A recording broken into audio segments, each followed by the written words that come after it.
In this 3-part series, we walk through a geological mystery, uncovering a unique lens that might help us examine history and archaeology from a different perspective.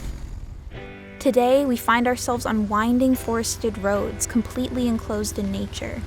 But the next moment, walking the shoreline with sprawling open ocean as far as the eye can see, searching for stories of people long gone.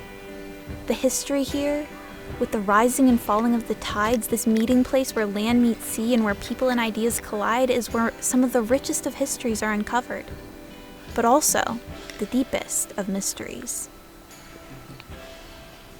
We are here at a beach on the Bay of Chaleur that we frequent to show you something really interesting that we saw recently when we were here.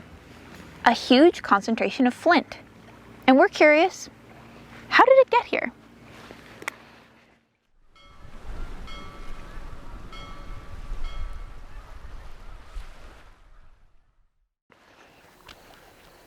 That's them, and that's them, and that's them, and that's them, and that's them. Here's a good piece of flint right here. A lot of them look different than what you might expect, but a lot of that has to do with weathering that's happened over the years. Weathering can create a layer of rind, or what archaeologists sometimes call a patina. This outer skin is produced chemically, or through rolling and abrasion of the stone, say in water. This rind may look and feel very different from the raw material underneath it, as is the case here. Flint is in the Chert family. It's a very hard rock, made almost completely of silica, which gives it its texture, which is very waxy, and its look. And also makes it break like glass. So it also has a very durable edge that can be resharpened. And when you first hit it, it's very sharp all on its own. So the flint on the left is from Provence in France. And this one is from the Bay of Chaleur, right here in New Brunswick. So you can really see how similar they are from across the Atlantic Ocean. There are aspects of it that are different, and if you looked under a microscope, you'd find even more. So why do we care what flint is made of? One answer is flint knapping. That's the process of making stone tools. It was used by indigenous people and early people all around the world. And they would have done it by hitting a rock like this with a slightly softer rock, which would have cracked pieces off of it. Or they could use antler or bone. So there were a few different techniques there. And then they would have shaped it into thinner objects that would have been made into tools. Flint knapping is not necessarily a simple task, because you have to find the right edge to strike to get the piece that you want off of the stone. Because in your head, when you're making a stone tool, you already know kind of the shape and size of the tool you'd like to make.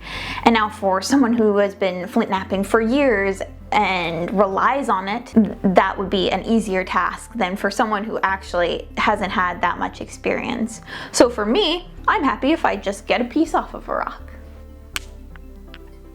Hammerstones, the tool that would be used to hit the flint-like material, would have been something that the tool makers would have probably actually really cherished, because it's hard to find something that just fits your hand just so. So it's something that they probably would have brought with them. Not unsimilar to stone tools themselves, because in a lot of cases we actually see that they have been used and then reshaped or resharpened in order to make it last even longer. What is really kind of baffling me about this particular deposit of flint on this beach is the fact that flint occurs within another stone material. And I'm not seeing that at this beach. And as far as I know, there's no flint anywhere in this area. We believe that there are 5 options of where this material came from. 1, it could come from right here. This is the source. It could come from elsewhere in the bay and it's come up on the shore. It could come from one of the rivers that actually flows and feeds into this bay.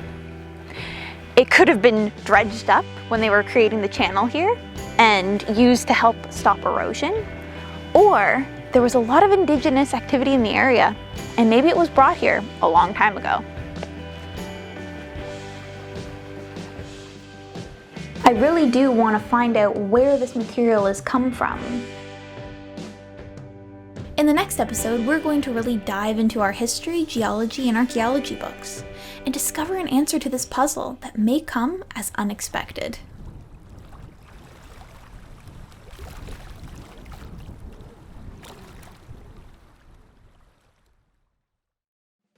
Thanks for watching! Want more in-depth content? Check out our website where you'll find more detailed blogs and information, as well as some other fun stuff. And if you want to support our pursuit of accessible history, like, subscribe, or check out our Patreon, or any combination of those options. And of course, don't forget to check out our other videos. You never know what you might find.